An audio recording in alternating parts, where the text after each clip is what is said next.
Hey friends, welcome back to Crusty Cranks. I thought today we'd do a little video. Maybe you'd like to make baits, but maybe you live in an apartment or have a small house or don't have access to a garage or a basement or something like that.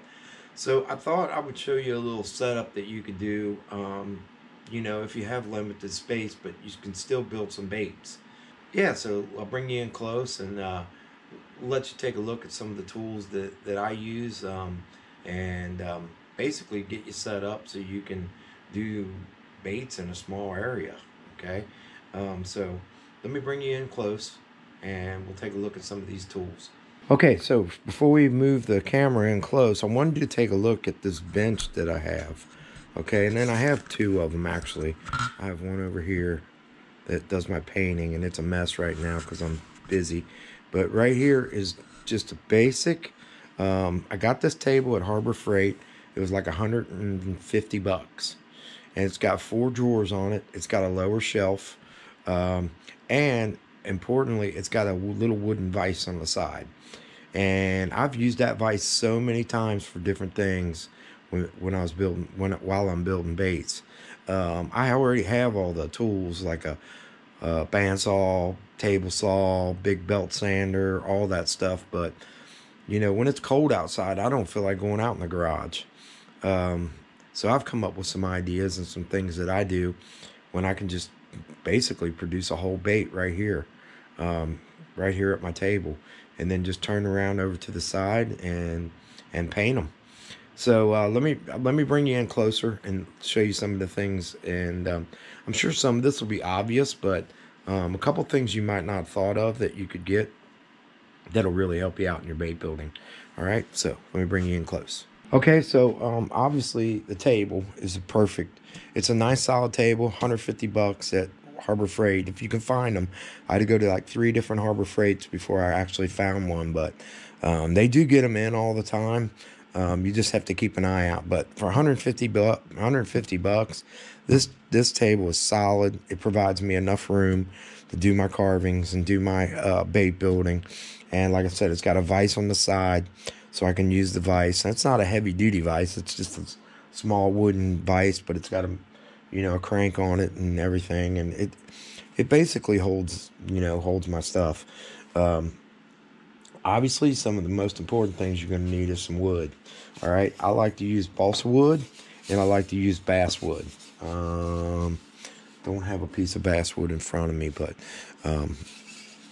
balsa wood is cheap. You can get it at your hobby store. This is Hobby Lobby, $5.49 for this piece of wood, and I can get 4 or 5 good sized baits out of that. And then there's thinner ones if you want to do like flat sided crankbaits. That piece was $6. It's a 1x3x12, another 1x3x12. So there's $12 right there, but I can make probably depending on the size of it, I could make probably 10, 15 baits out of just these 2 blocks of wood. And then obviously I have a bunch of big blocks of basswood that I use too. You can use poplar. Poplar is a good wood for making baits. Tupelo. Just try to stay away from the oak. Oak, I don't know, it's just hard to work with, oak and walnut, unless you're just trying to produce these furniture looking like baits. But yeah, so another thing you're gonna need is a good knife. Now I know a lot of guys on YouTube building baits use these utility knives, and the benefit to those is you can swap a blade out and everything. But if you get yourself a good carving knife, like Flex Cut makes a good brand of carving knives. I've got a nice little detail knife here that I do my gill work and fins and stuff like that with. So if you get you a good carving knife, it'll be so much more enjoyable experience, and more safe too. Okay. Dial calipers. These calipers are good for finding your centers and measuring things, making sure you got your centers, thicknesses, all that stuff. So I use that a lot. Over here I got a strop for my knife. It's just a piece of leather glued on a wood on both sides, and basically I just use that to to sharpen my knife. That's all you need is a piece of leather with some compound, some stropping compound. And you just, as long as you keep your knife, sharp, they'll cut for you good. I use these little V-tools. I bought this as a set over at Woodcraft. These little V-tools are good for doing gills and ears and things like that. I just love them. They just do such a really nice job. And there's all different size of them. Just depends on what kind of baits you're doing. These are called V-tools. And some of them are U, where it's shaped like a U and cleaning out things.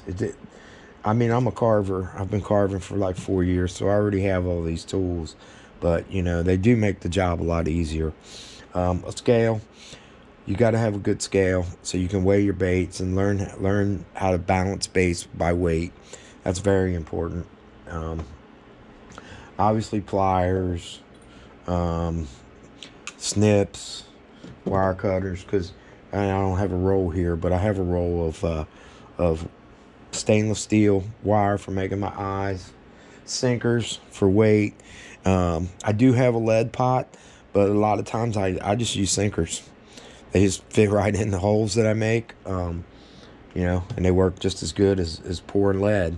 There is some instances in big, heavier baits where I do have to pour some lead in there. So, pair of needle nose for sure. Couple Forstner bits. All right, this one is a 1/4 inch and a 3/8. Those are the two I use most commonly. Then I have bigger spade bits if I want to do a lot bigger holes. Obviously some pencils, for drawing. I like red because you can see it. Rulers, a little tiny drill bit, a drill. I got this drill at at Walmart for like $20. Because I didn't feel like running out to my garage all the time. And whenever I bring my tools in from the garage, then I'm out in the garage and I need them. So I just went and got this little $20 rechargeable drill. It does perfect for drilling my holes for my baits. And some little bits, different size bits, depending on how thick your wires are. Or you can get the screw-in type hooks already, screw-in eyelets and everything. I like making my own. Obviously a ruler. I like this ruler because it's clear. I can lay it down on something and see through it and find centers and draw lines, and it's flexible, go around the bait shape for marking gills and scales and things like that. I think that was like 99 cents at Hobby Lobby. Obviously some super thin, super fast, thin super glue. A glue stick helps glue your patterns on if you're drawing patterns and stuff. And then I got this little set. On Amazon for like $10. I'm not sure. I'll have to look it up and see if I can find it and put a link in. It's just a Chinese brand, but it's got all these different boxes and squares and circles, and it's got a protractor that I use for my angles on my bills when I'm drawing my slots for my bills. All kinds of measuring tools, every one of them. One of these has got a center finder on it, which is really, I use that a lot. This one's got a center finder on it, and I drilled a little hole right in 0. So a lot of times I can line this up on my bait, find the center, put a little dot through that hole. Works perfect. So I think that whole set was like $10, and it was worth it. I've drawn curves and shapes and different things like that with it a lot. I use it a lot. So like I said, that's like $10 on Amazon. A guide for my eyelets, for my eyes, holes, just so I can check and see, make sure I'm gonna have eyes that fit it. And probably the most important tool that I've ever bought that was worth all the money in the world was a Cricut.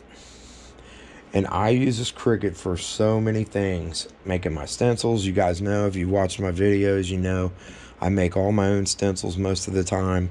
I do have a bunch of stencils, but I make most of the time I cut my own stencils. But I also cut myself templates. And this is just thin little basswood that I can cut on my Cricut And once I get my bait shapes that I like, I'll cut them out on the Cricut, and I've got a template forever. And I use the inside and the outside. They're all centered up, marked. Got the size bait on there. See if I can get a couple more out here. Here's one for a little 1.75. There's a swim bait, 4-inch swim bait.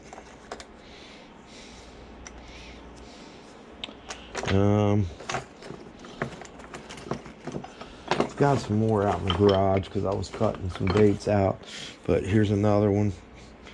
Crankbait, swim bait. That one goes with that. And I saved both pieces because I use both pieces. When I want to fit so many on a sheet, on a piece of wood, it's nice to have this piece because I can turn them and line them up and get as many as I can on the wood. This is good for checking and drawing centers and things like that, finding your centers.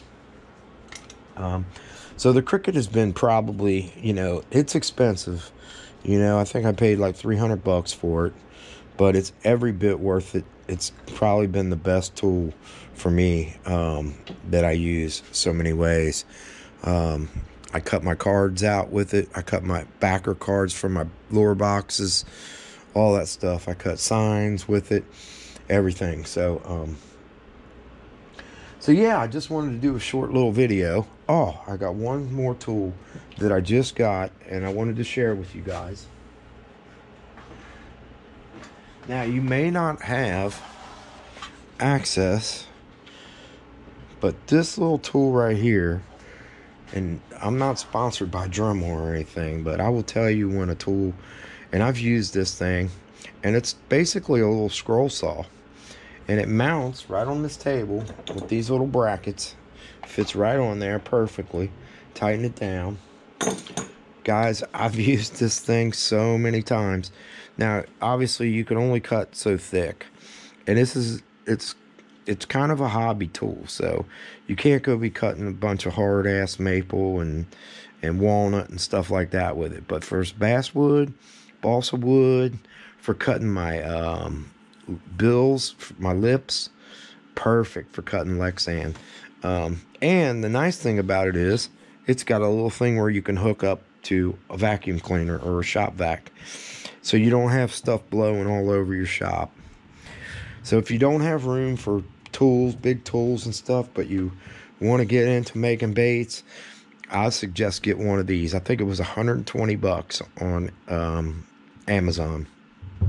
And I was a little skeptical of it at first, because I was like, oh man, but it's made by Dremel, and it you get like 9 blades, 7 or 9 blades with it, and it's real easy to operate. It doesn't have a lot of power, but it's got just enough power. It goes up to 6, but I'm usually cutting on about 5. And like I said, you can cut out your lips. Cuts Lexan perfect. You can cut your balsa wood, your bass wood, everything works great. So I would suggest, if you don't have a bandsaw and stuff like that, definitely pick you up one of these. And if you get a good solid table like this, you'll be fine. It'll work fine. And with the shelf underneath, it fits right underneath, out of the way. Another tool that I use a lot is this saw right here. Picked this up at the hardware store. I don't know, I want to say it was like $17 or something. But you'll see me use it in my next video, and how I use that in my vise. Another tool that you might want to get, and guys, you can start out a little bit at a time. Just buy a little bit at a time. That's all I did. I just see something, I'm like, oh, I could use that, and I'll buy it. But start off with a good table. Think about a Cricut, because you can use the Cricut for a lot of different things. Another tool I use a lot is this. It's just a cheap Harbor Freight flex shaft grinder. and I use it for polishing, or for sanding, and carving in on big baits and stuff like that. And I just recently bought the other one that Harbor Freight has, which is the flex shaft grinder carver. It's plugged in, so I can't reach the whole thing over here. But I just bought this, so I'm anxious to try this on some bigger builds. They make a really good one. It's called a Fordham, but it's like $500-600 by the time you buy everything that you need for it. One of my carving club guys says he's got one of these and he's used it for a long time. So I don't know. I haven't put it really to the test yet, but that was like $50 compared to 500 or 400 or 300, whatever a good carver costs you. But so that's just some of the tools, guys, that I use, and I'm sure I'll think of some things when I close this video down, to help you get started, maybe building some baits in a small space. But I would recommend, if you could fit this table somewhere in an office or in somewhere in a, like a laundry room or something like that, this is perfect. This is all you need. You can store so much stuff in these drawers, and like all my drawers have everything. There's my wire for making eyes. All my bits are in here. My knives, scissors, tape, everything. And then over here's my bunch of blank baits, and down here's all my stencils for bait painting. So yeah, I hope that helps you out, guys. And if you're wanting to get started into bait building, definitely watch my videos, because I'm definitely going to start putting up more bait building videos. And I hope you guys found this information good, and I hope you get started making baits. So yeah, I appreciate everybody that subscribed, and all the subscribers and everybody that watches the videos. Really appreciate it. I'm just having a good time doing this bait stuff, painting lures, making rubber baits, doing wooden baits, and going out and selling them. So you can make a little bit of money, a little bit of cash doing it. So hope you guys enjoy it. If you haven't hit that subscribe button, hit that subscribe button, ring that notification bell so you get notified when we put up the next video. And always remember, stay crusty, my friends.